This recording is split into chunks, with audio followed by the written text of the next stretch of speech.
everybody, it's Wootini from GayGamer.net here with another weekly video podcast. Another movie this week, although not video game themed, but Skyfall was terrific, just FYI. There are plenty of shirtless scenes of Daniel Craig.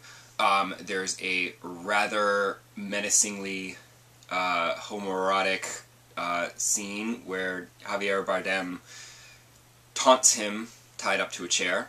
That was extremely hot. And Teenage Q is adorable.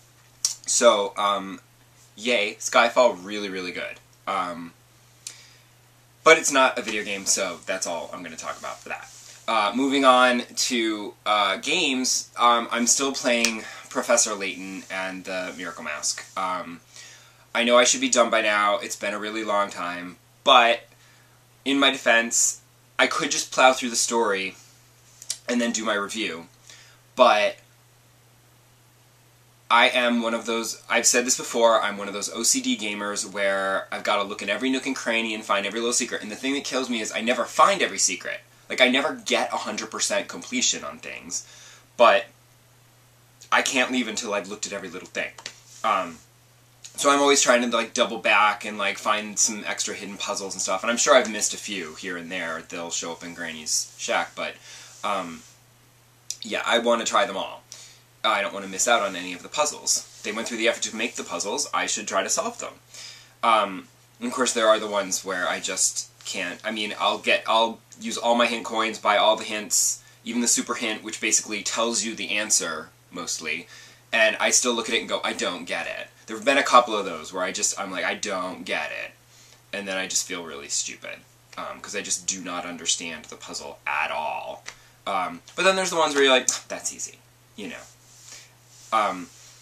And I do have to admit, I do cheat at Professor Layton. And I'm not talking about looking up, like, hints online on how to solve the puzzles. I did that with one puzzle where I bought all the clues and unlocked all the hints, and I could not understand what I was supposed to do with this puzzle. Like, all the hints are like, now you can do this, and obviously this is that. And I'm like, obviously what? No, I don't get it. And so I was just like, alright, clearly I'm not getting this puzzle on a fundamental level, so I had to go online and look it up. And then I was just like, fine, answer, done. What I mean when I say I cheated Professor Layton is, if I guess the answer incorrectly, I will restart the game so as not to lose the pick rats, because I want as many pick rats as I can get to unlock as many secrets at the end as I can get.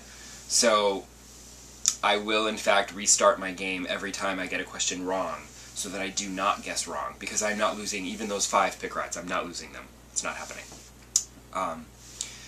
But it's still a great game, and I also have become, I really like the shop mini-game that they have. That one I quite enjoy. The rabbit is cute. The robot I don't enjoy, because the robot is the same as in previous games, where you create the path for the thing to, and it's like, that one I don't enjoy as much. So I haven't really been doing those. But I've been doing all the shop ones, and the bunny ones, because the bunny's cute. But yeah, I should have that review up this week, because I'm in the home stretch. I know I'm in the home stretch, we're getting close to the end of the story, and I'm about to get to that part where, in the Professor Layton game, where all of the craziness is explained with a logical explanation, which of course will involve an underground city, or a floating city, or some crazy mechanical device that, you know, it's perfectly logical, but it's not magic. So, sometimes the explanations in Professor Layton, I mean, it's part of the game's charm, is that the stories are all like, no, this looks mysterious and magical, but it's actually quite scientifically logical. See? We weren't going back in time. We were just traveling to an underground city that looked like it was back in time. Yeah. I mean, although that was actually probably one of my favorite Professor Layton games, The Unwound Future, that just had, like, I think the best story. I mean, at the end of that one, I got a little misty. It was a good one. This one I won't, but I'm sure. But, there's still some moments in here where you're like, oh. Because it does a really good job with the story. It's not just about the puzzles. There's a really good story to it. Which is why the movie was so good. Because it was just the movie, but you didn't have to solve any puzzles. Yeah, I gotta finish up Professor Layton because Paper Mario is out, and I want to play Paper Mario too. But I won't go out and buy Paper Mario until I finish Professor Layton. Now granted, Professor Layton still has a puzzle a day for the next year, so that'll keep going. But I can do those periodically. I'll just download a bunch and do them at a time. But I do not want to start a new game until I finish another one. And then of course, you know, next week everything just stops dead because the Wii U is coming out. It kind of snuck up on me, and I was like, oh wait, yes, launch event, obviously. They're having it at the Nintendo World Store, so I will be there on Saturday night for midnight's big giant launch extravaganza. And so next week's podcast, you can look for all the footage of the Wii U launch insanity. And if I'm lucky enough to get my hands on one in the insanity, I will have some impressions beyond just playing demos, you know. How does the Wii U stack up when you actually, you know, hook it up to your TV and put it to practical use?